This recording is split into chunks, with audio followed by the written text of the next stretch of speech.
Before I dive into this trip, right, this is with Uber. You don't see this around the country anymore. This one is in Denver. It's only 3.9 miles, right? Boom, like that. 14 minutes. And this individual, the driver, earned $52, right? The rider paid over 100 and something.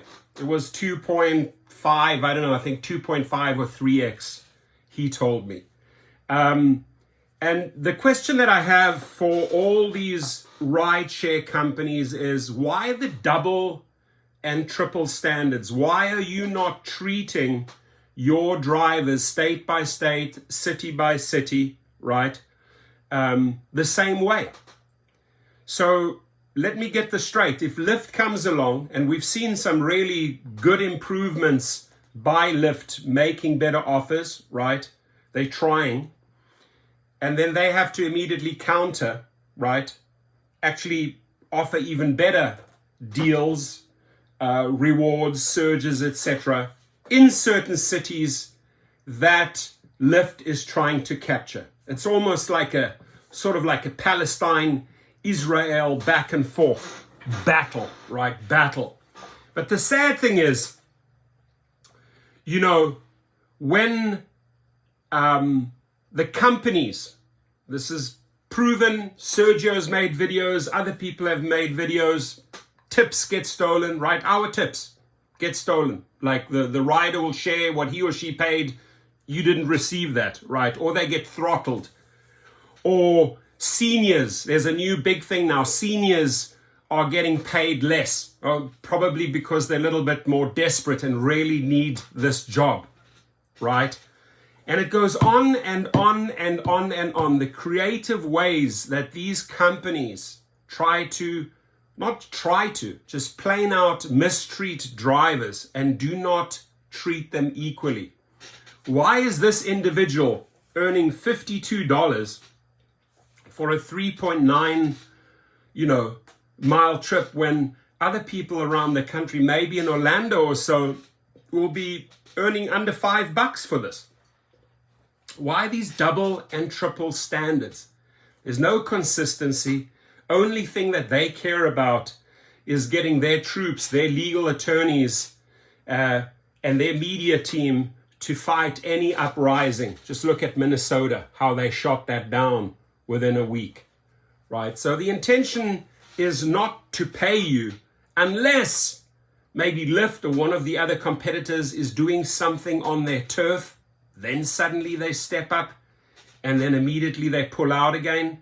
So it's just these little temporary, money-making deals that get people excited, that get your hopes up, but they don't lead to anything because they will drop you the very next second, right? There's no consistency here. And it goes with everything they do. It goes with their referral programs, how they bait and switch drivers. It goes with the way they are treating seniors. Actually, there have been even stories about if your phone is low, right? If your phone battery is low, they can detect that and they will exploit the rider because the rider knows they need to order soon or their battery is dead and they don't get a trip out there. I mean, this has been reported over and over again.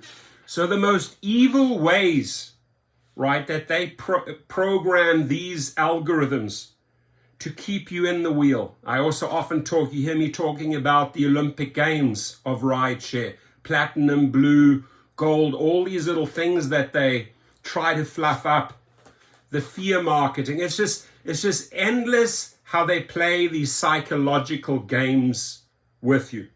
And all I can say to this driver, right, enjoy this once off or maybe twice off deal that you got, right? Don't get too excited because just as quick as you can get a high, right, from this one trip, you will fall and get the low.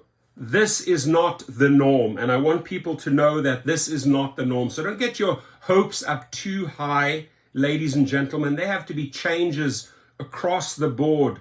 Changes in earnings, changes in safety, changes in the culture, consistency, not these just once-off little campaigns or trips that get you all excited. This guy gets all excited and emails and texts me and says, oh my God, look, it's all going back up. No, it's not. You got some temporary, very, very short-term deal here, and they'll drop you just as fast. What I'm looking for, what we need to fight for, if they are not treating us well in a state, you got to rise up.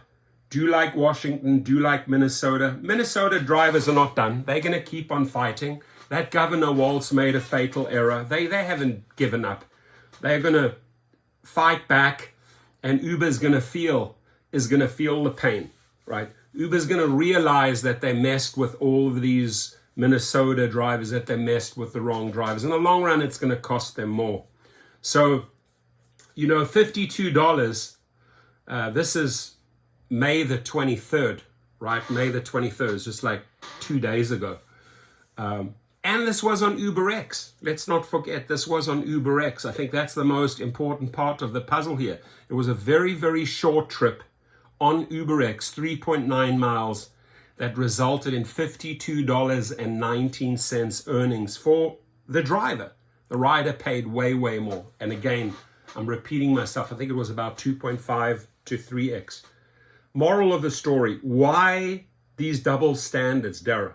Why are you temporarily throwing a bone to maybe Denver, Colorado drivers? Why are you allowing the pain and suffering in other states? Why not the consistency? Why not, you know, good treatment across the board? Create happy drivers. All I see is unhappy comments, angry comments, stress, anxiety. I mean, my phone is blowing up, ladies and gentlemen. I've been getting people reaching out to me and say, please help, please help. You know, this urgency of like, I need help. I cannot do it. I cannot survive. I'm now sleeping in my car. It does two things to me. It saddens me and it infuriates me, right? Because I can see these tactics and these bullying tactics and these exploitation tactics and these bait and switch tactics and these stealing tactics and these ruthless, I don't care an F about you attitude that this one specific CEO has, right? So I'm just saying, you know, karma is a bitch. You keep on doing this to drivers. Maybe keep on, you know, briefly get their hopes up high, you know, and it's all part of the psychological game. Briefly get them, and then you throw them back down. Can you imagine what that does to the human psyche when you're constantly going through a roller coaster? Oh my God, I'm getting there. Boom, we'll smash you down. Oh my God, I see some hope. Boom, we'll smash you down. It's not right. They know it. They exploit it. We, unfortunately, are the victims of this type of behavior. Yes, you could stop. Yes, you could stop. You could stop driving right away. You could say, you know what, screw this, I'm deleting the app. Yes, you could. But understand, and there's a lot of people that say, well, you could walk away. You're right, you can walk away. But can you imagine you were just lured in with these offers, and in the beginning, in the honeymoon period, right, the honeymoon period, oh, good offers, oh my God, just bought this car, this Honda Civic, this Toyota Camry. And 6 months later, you realize, damn, they got me, right? They got me good. They got me in this hamster wheel. I signed up for the Olympic Games. You know, I can barely make this car work now, right? It's very well documented. And I am sick and tired of these double standards. Why suddenly, and this is all coming to light now, thanks to a couple of other YouTube channels that have been exposing this, right? Exposing some things I haven't even seen before, and I hear it every day. So keep putting the stories out, that keep holding these people accountable, like Darryl Khosrowshahi, Governor Tim Walz. Keep on holding up the mirror and showing them who they are and what they're doing. Keep on showing the outside world and the public and Wall Street what these people are doing to you. Don't give up. Don't give up. Be relentless, my friends. Be relentless. There's one thing you will learn in this channel. If you stick with me, right, we go all the way to the top. We don't stop. We get our little setbacks. We get kicked down. We get back up, and we keep on climbing. So don't give up. And again, I do hear those people that say, well, you could walk away from this. Yes, it is your choice. You could walk away. But you've got to look at all the circumstances here, right? So keep on fighting. Minnesota, rise up. Expose this guy, Governor Walz. Expose all of these corrupt CEOs. Show the world what they are doing. Now, I do want to give a shout out to my sponsor, ladies and gentlemen, Display Ride. I'm sure you've been hearing me talk about this a lot lately, right? DisplayRide.com. Safety at the end of the day is everything, right? Without safety, I mean, if you're 6 feet under the ground, what good is this? Nothing, right? Leaving your family behind with bills or medical bills, right? So safety is everything. Please do me a favor. Invest this money into yourself.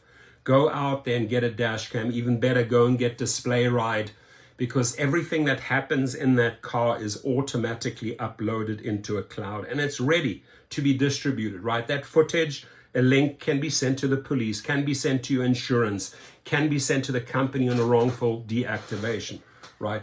And so on and so on and so on. So that one bit of footage, right, could be the difference.